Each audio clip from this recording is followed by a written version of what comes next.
Here's Record of the Week, where me and Stewie listened to records that inspired us and made us wonder, how did they do that? Ogre Battle, Queen 2.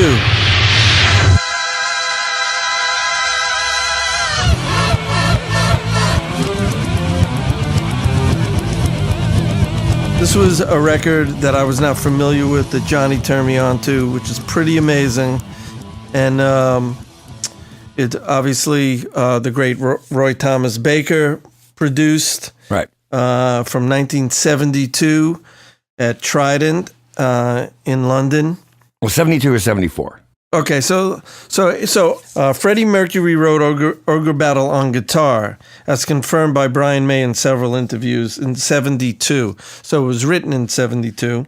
The band did not want to record it for the first album, but rather waited till they could have more studio freedom to do it properly.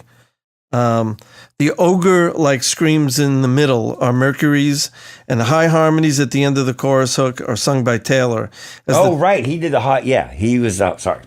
No, good. No, I'm saying I forgot, even live, seeing them live, he always was singing all those fucking high harmonies live. It was pretty crazy. You saw them live? Yeah, I saw them a bunch of times. Really? Live. I actually saw them, I think that tour, and then every subsequent tour till News of the World. I saw that tour too, but then by then I was stopped. Kind of wasn't really into going to shows as much. Mm-hmm. But yeah, no, it was pretty great.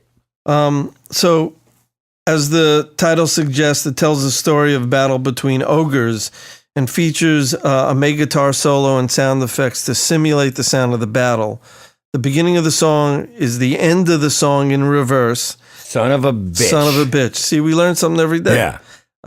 In reverse, including the final gong. That's the reverse. Fucking A. Okay. Genius. Thanks. But see, on that gong thing in the beginning, if you listen, because I remember as a kid not knowing any of this stuff and buying the record and listening in headphones, it's also like phasing or flanging the gong. So the decay is rising up now because it's backwards, and you can hear it phase, like it's really trippy. And then the band comes in with the drums playing backwards, but I think the guitars are playing forwards. We listened to it. Remember that? Yeah, Didn't it seem sounds like so right. The drums are backwards, but the guitars and bass are forward, right? Which is totally right. weird. And then it flips halfway through the intro where the drums. So as a normal. kid, you were kind of scratching your head. Well, I think one of the first things I did was I listened to that record and I was like, wait a minute, how are they doing this? And then I immediately looked at the record, the vinyl and the credits, and saw the names Roy Thomas Baker. And from that moment on, I just it was the kind of thing where I would buy Roy Thomas Baker records. You know what I mean? Like whatever records he produced, I would buy them. Right. Because it was just such a significant sound. And I had their previous record, Queen 1, aptly titled, and it didn't have that kind of production value. I really liked the band, but this was like a game changer, you know? Were there hits on this record?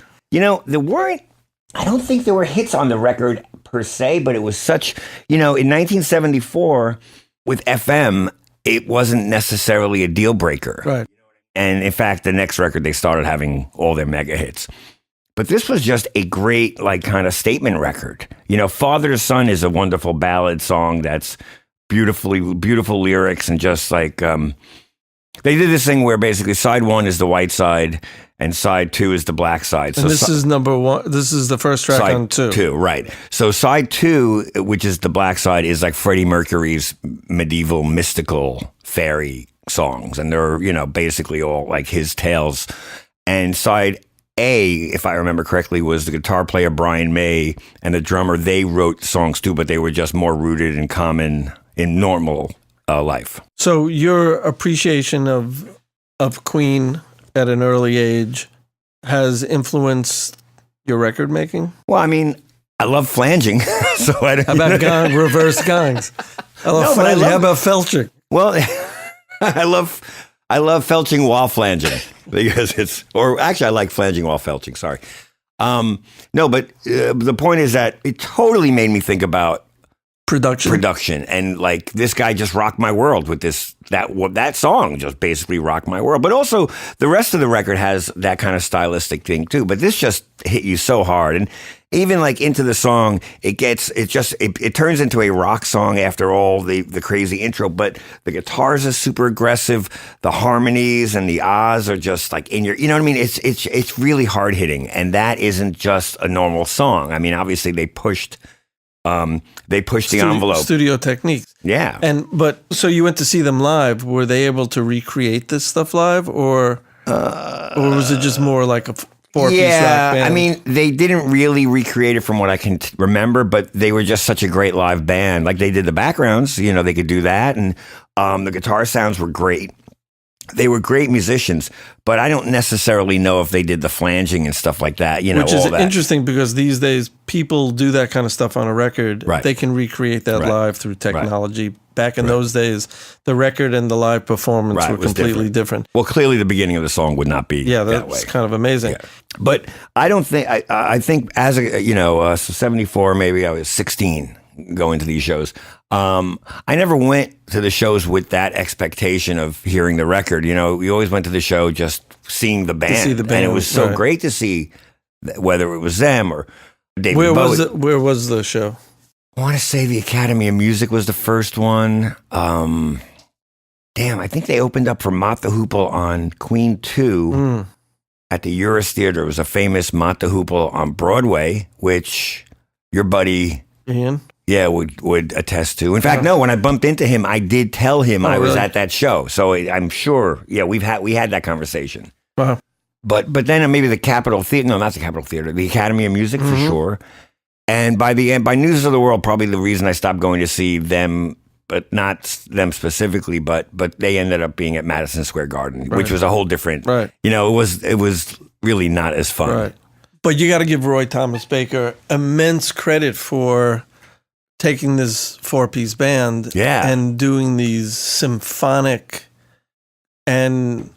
Yeah, and there are layers of vocals in that shit. I mean, if you listen to those ahs, I mean, they are, you know, loud, but also there's a shitload of them. But beautifully in tune and recorded beautifully. And it was a real plan there. None of it seems accidental at all. Even the reverse gong is executed in a way that sounds like you can notate it as, you know, if you had to play it in an orchestra, you would figure out how to do that because it so musically fell into where the next bit happened. And even though, I mean, it's possible it was an edit or they just turned the gong around backwards, started to dump. What did they do? They dumped it to half track and then flew it back in reverse. Yeah, or made a safety, I guess, and cut that as the intro. But no, that's pretty amazing. And even just the thought of like, at what point did somebody say when the song ended, hey, wouldn't it be cool if the song began like that? Like, how about that moment of like clarity? Like that, to me, that, I mean, but you know what I mean? To me, that's the shit that's magical. Right. Like that happened at a moment that I mean, unless they planned it from the beginning, which I can't imagine. You know, it doesn't sound like. No, that sounds like someone just said, hey, this would be cool. And, you know, obviously we have like real easy techniques to turn something around now. Right. It wasn't that easy. So you really had to commit and spend time. And even just cutting tape. I mean, just transferring the multi-track, bouncing it down, you know, aligning machines, you know, real time, flying it back in. Yeah, that's like it's a whole thing. You know, we take for granted. You know, I flip stuff around all the time in Pro Tools. I'm sure you do too. It's like, you know, you just hit two buttons and it's like, exactly. You know, yeah, it's pretty great. But you know, once again, once you even get past the intro, which is amazing, it's just the whole presentation of the song is just so dynamic and so in your face at times. And the guitar tones, that was the other thing I always like gravitated towards Brian May's guitar sound because it really didn't sound like anybody else's sound. And you know, these guys were all really smart guys. You know, Brian May, astronomer, the drummer was a dentist. You know, I mean, these guys all actually had degrees in things. They weren't just, you know, like stoner kids, like, you know, hitting the bong and thinking about like turning shit backwards and forwards. These guys were really bright guys.